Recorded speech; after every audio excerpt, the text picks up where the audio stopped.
So CES 2021 season is coming to a close, and all of the major players have announced some very interesting stuff. Now I could go for all of it, but ooh, now that's interesting. Intel have just gotten themselves a brand new CEO after so many years of all of us saying that they need to get a new one that's an actual engineer and not just a bean counter in an expensive suit. And here we are. Because yes, as part of their super long CES apology letter to shareholders, Intel announced they are finally getting a new CEO, a CEO that they promised will get the company back on track. And honestly, I kind of believe them, because from what we've seen so far, this new guy, well, he has a lot to offer. The current CEO, Bob Swan, who could not have a more evil looking face even if he tried. Just look at him, he looks like a Disney villain. He's getting replaced by Pat Gelsinger? Whatever.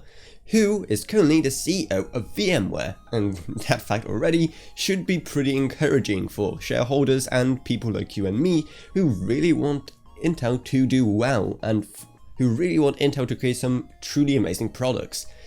We've been seeing how well AMD has been doing with someone who really goes there and just interacts with the engineers and understands them and works with them and puts quality products first instead of just nickel and diming us and maximizing profits at all costs. And we could go digging into what makes him special or whatever, but let's be honest, you can't be bothered, we can't be bothered, it's 2021, no one can be bothered, so let's just look at his Twitter, shall we? So as you can see, he's an engineering pioneer, nice. He's a proud grandfather, cool I guess. He's a philanthropist, nice. Christian, nice.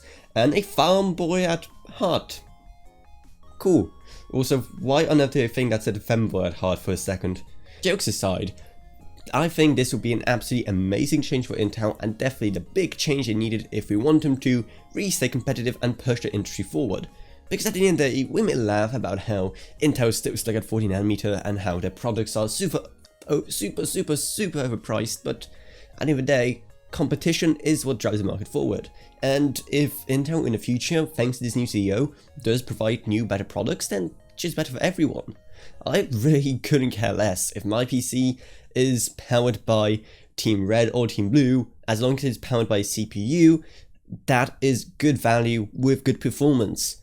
I could not care what company it came from, as long as at the end of the day, it's a good CPU that I can actually afford. Also, many people don't understand that we won't be seeing improvements overnight, and even Alder, which Intel announced at CES, well, teased, we probably won't even see too much of Gelsinger's influence in that, because CPU, pretty much anything in the semiconductor space, takes forever to research, to R&D, to get down right. So it may be 2022, 2023 before we see projects that he really is invested in come to life and come to fruition. So even though it's still probably gonna be a while before we truly see his genius shine, that doesn't mean that we won't be seeing any improvements this year, because Intel has been so deep into nickel and diming us every single step nowadays. Like, remember how they used to charge for literal keys you put in your motherboard to unlock RAID and stuff like that?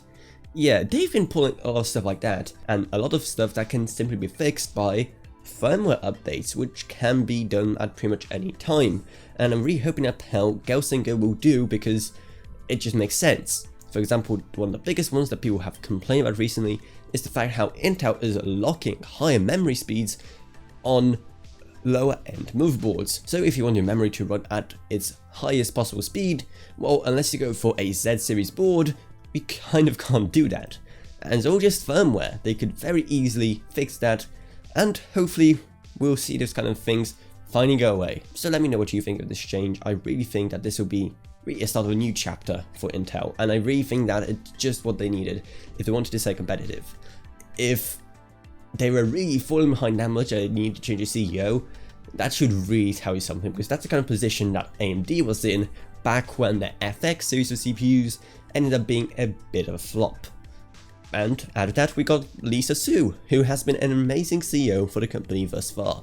And, well, it's no coincidence that she pretty much became the PC community's waifu almost at this point, which I don't even want to think about. If you enjoyed this video, then hey, maybe check out my Patreon, because $1 a month goes a long way in helping my channel and allows you to make way better videos on way more interesting topics. I'd also love to find my Patreons, Gavin Burns, LKB, Naomi Sushi, Ryan, Tiffany Jacobs, and Wolfie. Thank you all so much. So check it out down in the video description below, where you'll also find Amazon Associates links, because if you buy anything from them, we get some money, you don't pay anything extra, so it's a win-win. You can literally buy anything you want. We've literally made money from people buying tomato soup with our links. But I'll have our links linked down to some, what should I make a link down to today? How about some nice CPU coolers, because if you're buying an Intel CPU, you're gonna need a good cooler, let's be honest. And also down there's our Discord if you want to talk to me or as I just saw whatever else really. And that's about it, so I hope you enjoyed this video. If you didn't subscribe or whatever, and I'll see you all in whatever I make next. Goodbye everyone, goodbye.